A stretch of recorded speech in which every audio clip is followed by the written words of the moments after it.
not done yet. I thought it was done. Well, I'll go back to studying then.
Hello everyone, I'm Matt, and together with you, Kavya and I will be exploring the complex divisions of the human nervous system.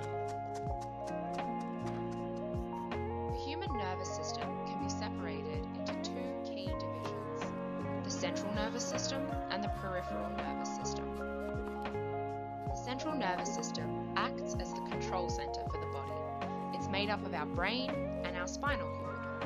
Our brain receives and processes information from the rest of our body. It's responsible for making decisions, responding to situations, creating and storing memories, and perhaps most importantly, generating our thoughts and emotions. Now, the spinal cord enables us to move. It receives instructions from the brain and also sends information to the brain. The spinal cord is also responsible for our reflexive movements. Now let's consider the peripheral system. The PNS is made up of motor neurons and sensory neurons. Motor neurons carry instructions from the central nervous system to the muscles, organs, and glands in the body. Sensory neurons, on the other hand, send information from the body towards the central nervous system, where sensory information is processed. Now, the peripheral system has further subdivisions, called the somatic and autonomic nervous systems. The somatic system is responsible for our voluntary movements. For example, my somatic system is what allows me to hit a ball while playing tennis. The autonomic system is responsible for our involuntary responses, like the beating of our heart and the expanding of our lungs. The autonomic system is quite complex, and it actually has two subdivisions of its own. The sympathetic division is sympathetic to our current predicament, and it's what controls our fight or flight response.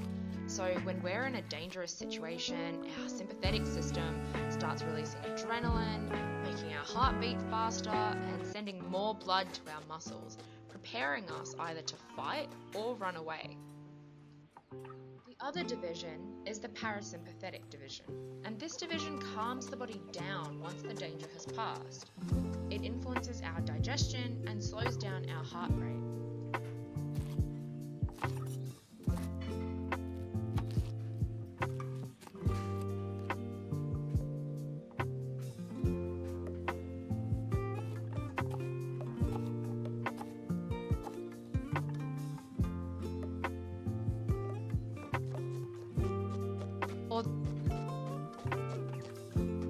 Portion of our brain. It helps us to control our cycle of being asleep and being awake. It also controls our ability to do basic functions like chew and swallow, our breathing, and even our facial movements. Medulla oblongata sits just below the pons, and both of these structures are what we know as the brainstem. The medulla helps relay information between the brain and the spinal cord, and it plays a key role in automatic functions like heartbeat and reflexes like sneezing and swallowing. Finally, we have the spinal cord, which extends from the base of the medulla oblongata down to the rest of our body. The spinal cord is essentially a thick bundle of nerve fibers that allows us to feel sensations from the rest of our body and also control and move our muscles. So far, we've been viewing the brain from the outside. But what do the inner structures of the brain really look like, and what are they? We've already been introduced to the cerebellum, pons, medulla oblongata, and the spinal cord. Perched above the pons is the midbrain, which connects the upper portion of our brain to the hindbrain structures that we just learnt about. The midbrain is fundamental to motor movement as well as auditory and visual processing. The midbrain contains different smaller structures that play a huge role in learning, habitual behaviour, and reinforcing enjoyable and positive experiences. Next up, we have the corpus callosum, which is a large bundle of nerve fibres that connects the right and left hemisphere. Think of it like an information superhighway that is used to transmit information from one part of the brain to another. In addition to these important structures, we have one of the most well-studied neural systems called the limbic system. Our limbic system is absolutely vital to our daily function, and though it has many different roles, two of the most prominent are its role in memory and emotions. Our limbic system is made up of 4 different structures. Firstly, we have the thalamus. Signals from every sensory system in the body, except our sense of smell, are sent to the thalamus. The thalamus acts as a relay site before the information is sent for further processing in other brain areas. Secondly, we have the hypothalamus. As small as a pearl, the hypothalamus is responsible for keeping the body in a balanced state, which we call homeostasis. The hypothalamus is involved in regulating body temperature, thirst, appetite, sleep cycles, libido, blood pressure, heart rate, and emotions. Thirdly, we have the one and only hippocampus. Shaped like a seahorse, the hippocampus is critically involved in the retrieval and storage of memories. And finally, we have the amygdala. This brain structure is shaped like an almond, and it plays a key role in our emotional responses, and most noticeably responsible for fear. The amygdala is also involved in the perception of other emotions, such as anger and sadness, as well as controlling aggression and sexual activity or libido. So that covers some of the key inner structures of the brain. But what do we call that wrinkled and folded outer surface that most of us actually think of when we think of the brain? We call this outer layer the cerebral cortex, and it's responsible for all of our higher order brain function, such as understanding language and making complex decisions. The cerebral cortex is split down the middle into the left and the right hemisphere, and each hemisphere is made up of 4 identical lobes. First up, right at the back of the brain, we've got the occipital lobe, which is responsible for receiving and processing all visual information. So if you think about it, all of the information taken in by your eyes is sent from the front of your head all the way to the back of where your occipital lobe is, before you can actually see or at least understand what you're seeing. This is happening in just milliseconds, and is happening constantly. Next, we've got the temporal lobe, which is located on either side of our brain. The temporal lobe is responsible for understanding language, producing speech, hearing, and memory. At the top of our head is what we call the parietal lobe. This is responsible for receiving and processing all sensory information, such as temperature and touch, understanding spatial information, knowing left from right, and reading. Last but not least, we have the frontal lobe, which is, quite honestly, what makes us intelligent and conscious creatures. It's responsible for thinking, beliefs, attitudes, voluntary muscle movement, decision-making, learning, planning, impulse control, problem-solving, and even reasoning. It even plays an enormous role in our personality. Our frontal lobes take the longest to develop, and typically are not fully formed until we're in our early 20s. So that wraps up our quick overview of the 4 lobes of the human brain, as well as our quick look at the basics of neuroscience. Here are some fun brainy facts to leave you with. We hope you enjoyed this short video, and we'll see you next time.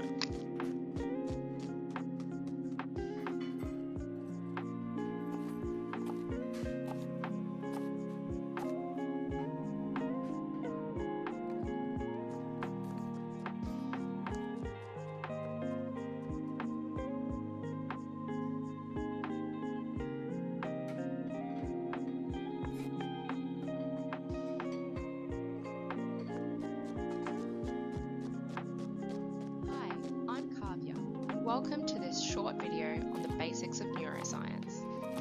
Hello everyone, I'm Matt, and together with you, Kavya and I will be exploring the complex divisions of the human nervous system. The human nervous system can be separated into 2 key divisions, the central nervous system and the peripheral nervous system. The central nervous system acts as the control center for the body. It's made up of our brain and our spinal cord. Our brain receives and processes information from the rest of our body. It's responsible for making decisions, responding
Squire sprout.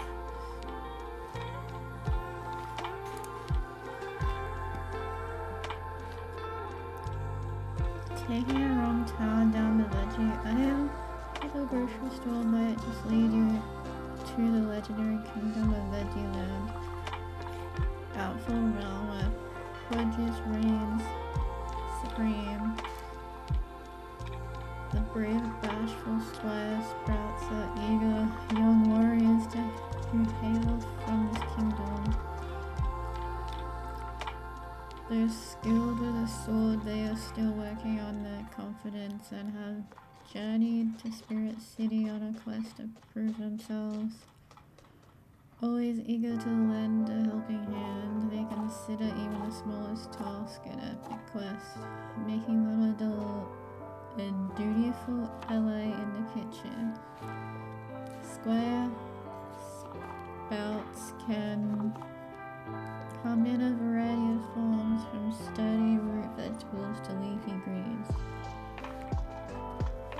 each determined to grow into great champions to bring glory to their houses. Oh, that's cute. I love how each spirit has like a little story.